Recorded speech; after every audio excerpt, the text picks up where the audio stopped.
আপনারা হয়তো অন্ধকারে আছেন, সবার মুখ আমি ঠিকঠাক করে দেখতে পাচ্ছি না। আমার মুখটা দেখতে পাচ্ছেন তো ভাই? আর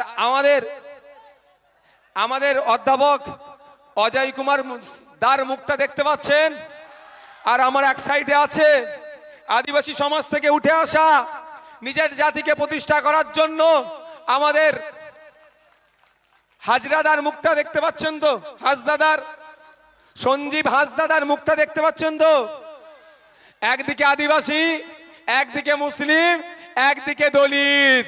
শাসক ভয় পাচ্ছে, অনেক হয়েছে। এদেরকে শুধু মারামারি লাগিয়ে এদের অধিকার কেড়ে নেওয়া হয়েছে। বিধানসভার মধ্যে মমতা ব্যানার্জি বিধানসভার বাইরে দলিতদেরকে এত ভালোবেসে ফেলছে, আদিবাসীদেরকে ভালোবাসছে, মুসলমানদেরকে ভালোবাসছে। দিনের শেষে আমার আদিবাসী ভাইয়ের চাকরি নাই, আমার দলিত ভাইয়ের চাকরি নাই, মুসলমান ভাইয়ের চাকরি নাই, তার হয়ে বিরোধিতা করছি। কবে চাকরি দেবে এই গল্প শোনাও, অন্য কোনো গল্প চলবে না। ভয় পেয়ে যাচ্ছে, সেই জন্য কি করছে, কিছু চারানার মস্তানকে দিয়ে আমাদেরকে ভয় দেখানোর চেষ্টা হচ্ছে। তাদের বলে রাখি, অনুব্রত বাবুর কথা একটু ভাবুন। বাঘ ছিল, সে বাঘ এখন কোথায়? তিহার জেলের ভাত খাচ্ছে। সন্দেশখালী আগামীকাল যাব, সন্দেশখালীর স্বঘোষিত সম্রাট তিনি এখন কোথায়? জেলের ভাত খাচ্ছে।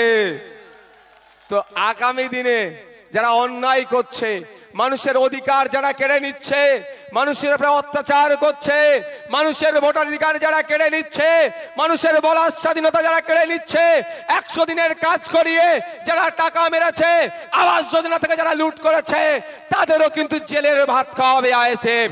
তাদেরও প্রস্তুত থাকতে বলুন। বন্ধুগণ বসে, আপনারা জানেন জুন মাসের 1 তারিখে এখানে, এটা সরিয়ে দাও তো, জুন মাসের 1 তারিখে চাগিয়ে সরিয়ে দাও না ভাই,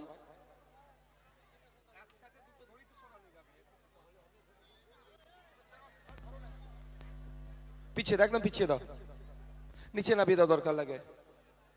জুন মাসের 1 তারিখে এই মথুরাপুরের নির্বাচন আছে। অষ্টাদশ নির্বাচনে এই মথুরাপুর থেকে এই 16 লক্ষ 17 লক্ষ মানুষের মধ্যে একজনকে আমরা পার্লামেন্টে পাঠাবো। তার কাজ কি?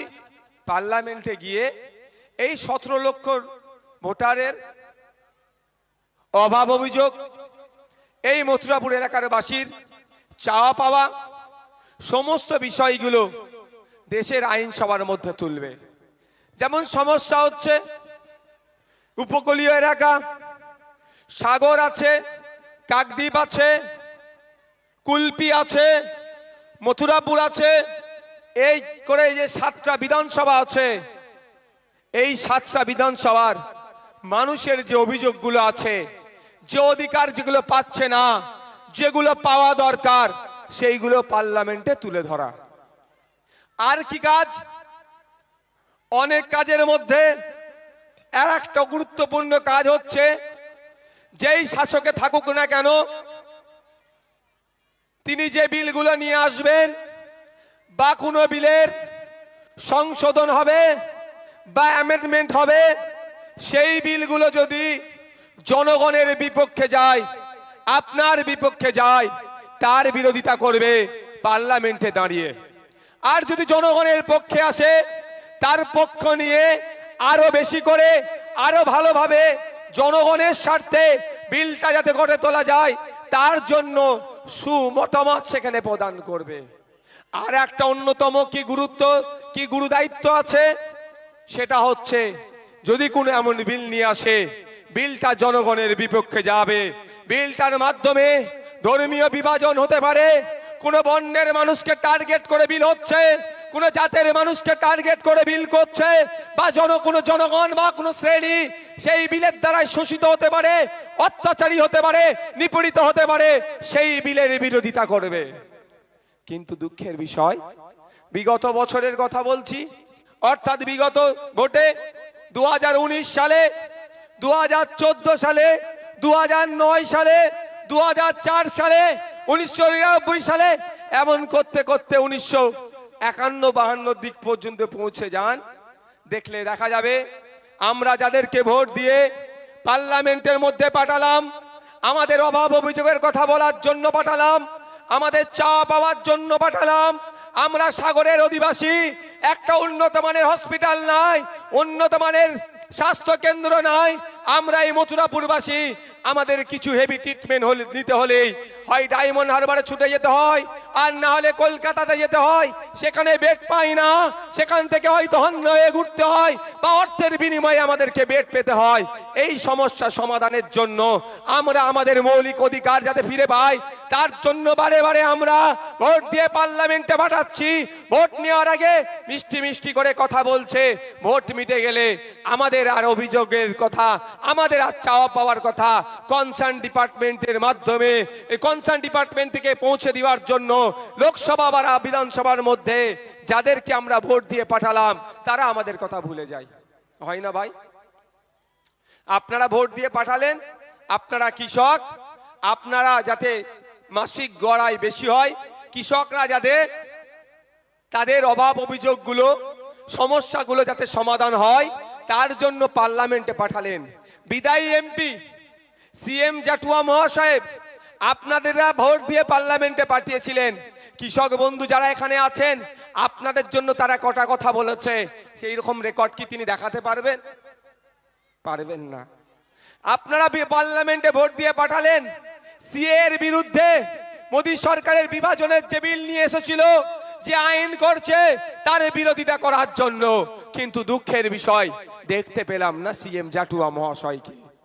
আপনারা ভোট দিয়ে পার্লামেন্টে পাঠালেন আপনাদের শিক্ষার উন্নতিকরণের করার জন্য, তার পরিবর্তে দেখছি ন্যাশনাল এডুকেশন পলিসি 2020 নিয়ে এসে আমাদের গরিব ছেলে মেয়েদের, আমাদের মুসলিম ছেলে মেয়েদের, আমাদের আদিবাসী সমাজের ছেলে মেয়েদের, আমাদের দলিত সমাজের ছেলে মেয়েদের, আমাদের পিছড়ে বর্গের সমাজের ছেলে মেয়েদের, যারা আমরা আর্থিকভাবে দুর্বল, তাদেরকে চিরতরের জন্য পড়াশোনা বকলমে বন্ধ করে দেওয়ার জন্য যে ন্যাশনাল এডুকেশন পলিসি নিয়ে এসেছিল, এখানকার যিনি বিদায়ী এমপি ছিলেন, একটাও শব্দ তিনি খরচ করেননি। তাহলে লাভ কি? পার্লামেন্টে আমি যাকে পাঠালাম সে যদি আমার কথা না বলে, তাহলে তাকে পার্লামেন্টে পাঠিয়ে কিছু লাভ আছে ভাই? আচ্ছা, আমার বক্তব্য কি আপনাদের অসুবিধা লাগছে? আচ্ছা, কারা বক্তব্যটা শুনতে চান হাত তুলে একটু দেখান তো। মায়েরা শুনতে চান? বাপেরা শুনতে চান? দূরে যারা আছেন তারাও শুনতে চান তো ভাই? আমি অল্প কয়েক মিনিট আর বক্তব্য দেব, কিন্তু রাত হয়ে আসছে, আমাকেও বাড়ি যেতে হবে, আপনাদেরকেও বাড়ি যেতে হবে।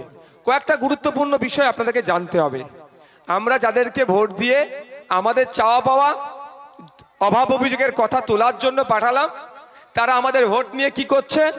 আমাদের সাথে বেঈমানি করছে, অর্থাৎ আমাদের অভিযোগের কথা তারা পার্লামেন্টে শোনাচ্ছে না। আপনারা জানেন তৃণমূলের বন্ধুরা এসে পাড়াতে পাড়াতে কি বলছে? এই ভোটটা দাও, না হলে বিজেপি সিএ করে তাড়িয়ে দেবে। সিএ তো আজ থেকে হচ্ছে না, 2019 সালের আগে থেকে সিএ নিয়ে চর্চা হয়, কিন্তু 2019-এর পর থেকে সিএ খাই না মাকে কিছুটা জানতে পারলাম। তার আগে বলছি, এটা সিএ, এটা হচ্ছে ভোট ধরা কল। আপনাদের উদ্দেশ্যে বলবো, যাদেরকে আমরা ভোট দিয়ে পার্লামেন্টে পাঠালাম সিএ এর বিরুদ্ধে প্রতিবাদ করার জন্য, দুঃখের বিষয় তারা সিএ এর বিরুদ্ধে কথা বললো না, বরঞ্চ তারা দেখলাম সিএ নিয়ে যখন ভোটাভুটি হচ্ছিল, বিজেপি সরকারের বিরুদ্ধে ভোট দেওয়া তো দূরের কথা, ভোট দান থেকে তারা পালিয়ে গেল। তাই সময় এসেছে আমরা আর চুপ করে বসে থাকবো না। অনেক হয়েছে, আমাদের কথা বলার জন্য আমরা অনেককে পাঠালাম, ইতিপূর্বে 17 বার পাঠালাম পার্লামেন্টে, আমাদের কথা শুনতে পেলাম না। ভাই, যাদের অসুবিধা হচ্ছে আমি 2 মিনিট টাইম দিচ্ছি, তারা একটু বেরিয়ে যাবেন, নাহলে একে একে অসুবিধা হচ্ছে, পিছনের লোকের অসুবিধা হচ্ছে। ভাই, ভুল বলছি নাকি? যাদের অসুবিধা হচ্ছে একটু 2 মিনিট আমি টাইম দিচ্ছি, সবাই একসাথে বেরিয়ে যান, নাহলে একে একে মাঝে মধ্যে বার হচ্ছেন তো অন্যদের অসুবিধা হয়ে যাচ্ছে, নাহলে একটু ধৈর্য ধরুন।